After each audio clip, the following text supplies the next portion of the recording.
কেরানীগঞ্জ থেকে সাভার একের পর এক রহস্যময় বিস্ফোরণ, উদ্ধার হওয়া ভারী অস্ত্র আর তাজা গ্রেনেডের খতিয়ান।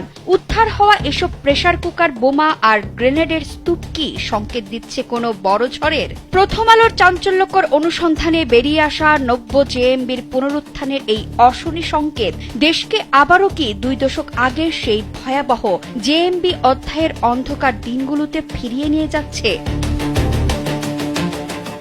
ঘটনার সূত্র খুঁজতে গেলে ফিরে যেতে হয় গত বছরের ২৬ ডিসেম্বরে। স্থান দক্ষিণ কেরানীগঞ্জের আলকুরা মাদ্রাসা। সেদিন একটি রহস্যময় বিস্ফোরণের পর উদ্ধার হওয়া এক মুঠোফোনের সূত্র ধরে এগোতে থাকেন গোয়েন্দারা। স্যান্ডেলিনা সো, রূপচর্চায় আভিজাত্য।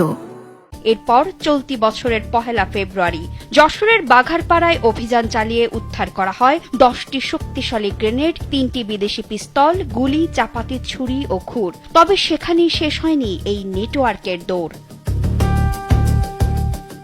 এরপরের চিত্রপট যেন রক্তের কালিতে লেখা এক দীর্ঘ তালিকা। ২১ ফেব্রুয়ারি যাত্রাবাড়িতে পুলিশের ওপর হামলা, ৭ মার্চ কুমিল্লার একটি মন্দিরে বোমা হামলা, ১২ মার্চ ফেনীতে সংখ্যালঘু সম্প্রদায়ের এক ব্যক্তিকে কুপিয়ে হত্যা, ২৫ মার্চ যাত্রাবাড়িতে তল্লাশির সময় পাইপ বোমা বিস্ফোরণ। একই ধারায় সামনে আসে আরো ঘটনা। ২২ জুন উত্তরার দক্ষিণখানে রাষ্ট্রীয় একটি গোয়েন্দা সংস্থার কর্মকর্তাদের উপর বোমা হামলা এবং ২৪ জুলাই মতিঝিল মেট্রো রেল স্টেশনের নিচে ছাতার ভেতর থেকে বোমা উদ্ধারের ঘটনাও তদন্তে যুক্ত হয়েছে। ৩০ জুলাই আশুলিয়ার একটি মুদি দোকান থেকে উদ্ধার হয় স্কচ টেপে মোড়ানো একটি প্রেসার কুকার। তদন্ত সংশ্লিষ্টদের দাবি, কেরানীগঞ্জ, যশোর এবং সাভার সহ মোট ১১টি ঘটনায় একই উগ্রপন্থী গোষ্ঠীর যোগসূত্র পাওয়া যাচ্ছে। আর সর্বশেষ সাভার। হেমায়েতপুর থেকে মোহাম্মদ আরিফকে গ্রেপ্তারের পর তার তথ্যের ভিত্তিতে দক্ষিণ শ্যামপুরের একটি বাড়িতে অভিযান চালায় সিটিটিসি। সেখান থেকে ৬টি বোমা এবং বোমা তৈরির বিভিন্ন সরঞ্জাম উদ্ধারের কথা জানিয়েছে পুলিশ। পুলিশের দাবি, আরিফের কাছ থেকেও ৫টি বোমা, ছুরি সদৃশ্য ৩টি বোমা এবং বোমা তৈরির সরঞ্জাম পাওয়া যায়।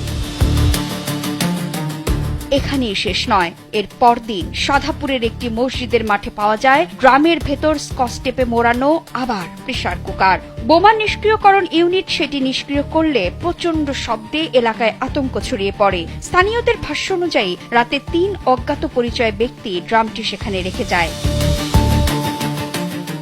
তদন্তে আরও একটি মিল সামনে এসেছে। কেরানীগঞ্জের ঘটনায় গ্রেপ্তার ব্যক্তিদের পাশাপাশি সাভারের আরিফ, মামুন ও বাপ্পির সংশ্লিষ্টতার তথ্য পাওয়া যাচ্ছে সাম্প্রতিক ঘটনাগুলোতে।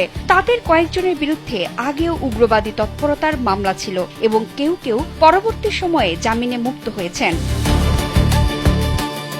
তবে এসব ঘটনার তদন্ত এখনো চলছে। সিটিটিসি বলছে, প্রতিটি ঘটনা আলাদাভাবে তদন্ত করা হচ্ছে এবং পুলিশি নজরদারি ও গোয়েন্দা কার্যক্রম অব্যাহত রয়েছে। তাই প্রশ্নটি এখনই চূড়ান্ত সিদ্ধান্ত নয়, তবে একের পর এক ঘটনার যোগসূত্রের দাবি এবং বড় নাশকতার আশঙ্কা নতুন করে উদ্বেগ তৈরি করছে। এখন প্রশ্ন হচ্ছে, বাংলাদেশ কি সত্যিই আবার সেই জেএমবি অধ্যায়ের ছায়ার মুখোমুখি?